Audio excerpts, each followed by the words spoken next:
The 1960s, a time when rock and roll was loud, hair was big, and cars were fast. Very, very fast. It was the era when American car manufacturers lost their minds in the best way possible and gave us what we know today as muscle cars. If you were young and had a little cash in your pocket, this was a golden age of high horsepower, low safety standards, and a big who cares about the environment kind of attitude. Strap in, folks, because we're about to dive into the muscle car mania of the 60s.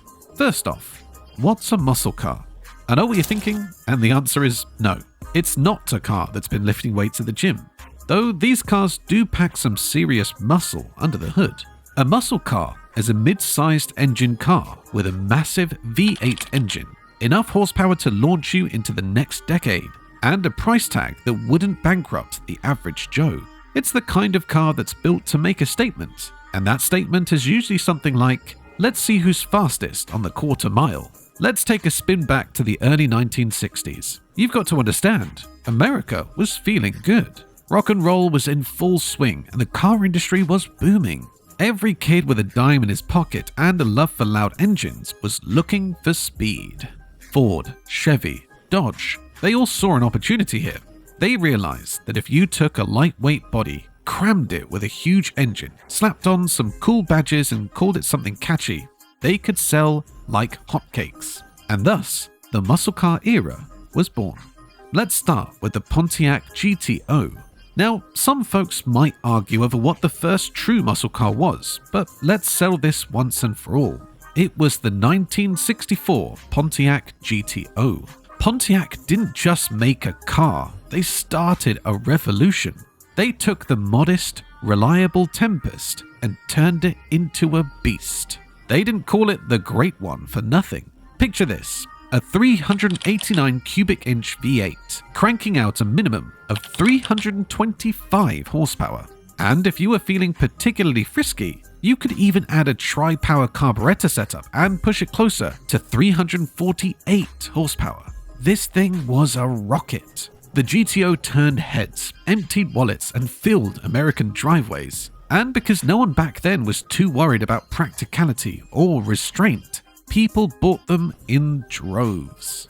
Then came the Ford Mustang, the car that kicked off the whole pony car craze. Yeah, I know, it's not technically a muscle car by purist standards, but the Mustang was the gateway drug. Introduced in 1964, this car was a sensation. By 1965, every cool kid in America wanted a Mustang. It was affordable, stylish, and if you chose the right model, could go like a bat out of you-know-where. Ford realized that people were itching for power, and they gave it to them. The Mustang GT350, tuned by the legendary Carroll Shelby, was leaner, meaner, and faster than anything else Ford had made. This was a car that could give most muscle cars a run for their money on the street, and it looked good doing it. If the Mustang was the scrappy kid in class, the Dodge Charger was the rebellious older brother, especially the 1968 Charger RT. This was a car that looked like it had just gotten out of juvie. With its mean, aggressive stance, it seemed to say, "Want a race?" before you even turned the key. Under the hood, you had options that could make even the most stoic car lover break into a grin. The 440 Magnum V8, pushing out a cool 375 horsepower, was a fan favorite. And if you were really out to make a statement, you could go all in with the legendary 426 Hemi. The Hemi Charger was so potent that Dodge had to sell it with a warning label. You may want to hold on tight. Before we move to the next one in the list, I'd like to ask you for a small favor. If you're enjoying this content so far, please take a second to like this video and subscribe to the channel. Over 98% of you watch these videos without subscribing. Imagine what we could accomplish if everyone subscribed. It costs you nothing, but it makes a huge difference to us. Thank you to all of you who do. As the 60s roared on, Chevrolet wanted a piece of the action too. Enter the Camaro. Now, the Camaro came out in 1967, but by 1969, Chevy was ready to throw down. The 1969 Z28 was a masterpiece. With its sleek lines, aggressive styling, and an engine that sounded like it was about to rip through the hood, this Camaro was no joke.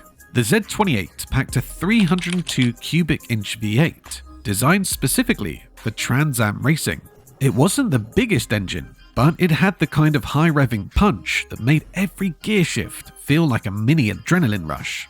And let's not forget the RS-SS package with hideaway headlights and stripes across the hood.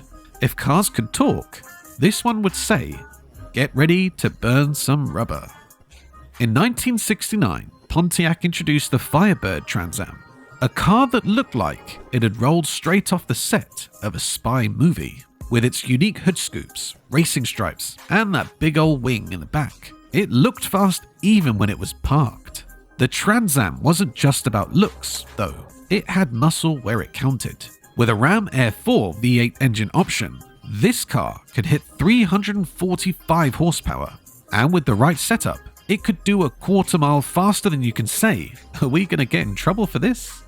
Now, we're sneaking into 1970 for this one, but you can't talk about muscle cars without mentioning the Plymouth Barracuda, especially the legendary Hemi Cuda. This car was wild. Think of it as the muscle car equivalent of a heavyweight boxer in a tuxedo. It looked classy, but it could throw a punch that would make your head spin. The Hemi Cuda packed the same 426 Hemi found in the Charger, and with up to 425 horsepower, it was built to tear up the track and the street. This car wasn't just a looker, it was a bona fide street monster. The Hemi Cuda became so legendary that collectors today pay obscene amounts of money just to get their hands on one. And if you're lucky enough to see one in the wild, well, you're probably looking at someone's retirement plan on wheels. Now, you might be wondering, what made the 60s so special? Why don't we see these beasts roaring around today?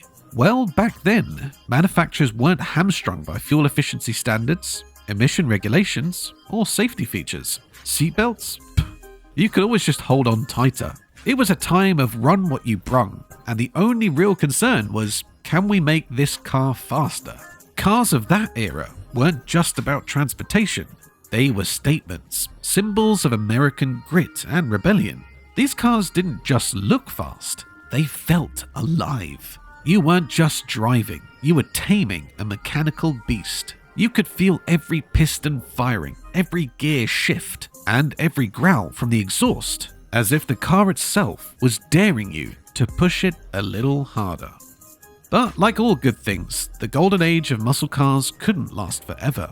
By the early 70s, insurance costs were skyrocketing, emissions regulations were tightening, and the 1973 oil crisis put the nail in the coffin. People couldn't afford to fill up their gas-guzzling muscle cars, and manufacturers had to tone things down. Muscle cars didn't vanish, but they just lost that raw, untamed power that made them so iconic in the 60s. Still, that decade left a mark on automotive history that will never fade. Even today, car enthusiasts look back at the 60s as the golden age of muscle, a time when Detroit was churning out horsepower like it was going out of style. Muscle cars from this era are cherished, collected, restored, and drooled over by gearheads and dreamers alike. The 60s muscle cars left us with a legacy of speed, style, and a little bit of danger. They remind us of a time when people weren't just driving, they were living. These cars didn't have Bluetooth, backup cameras, or 1,000 safety sensors, but they had heart, they had spirit, and they had engines that could make grown men weak in the knees. Today's cars might be faster, more efficient, and certainly safer, but they'll never have that raw, untamed soul of a 60s muscle car. When you drive one of these classic machines, you're not just driving a car. You're driving a piece of American history, a monument to an era when power ruled the roads, and the only limit was how fast you dared to go. So the next time you see a Mustang, a Charger, a Camaro, or a GTO roll down the street, give it a nod of respect. You're looking at a legend, a survivor of a golden age of speed. Thanks for watching. Make sure to like and subscribe to Cars Insight so you can enjoy more content like this.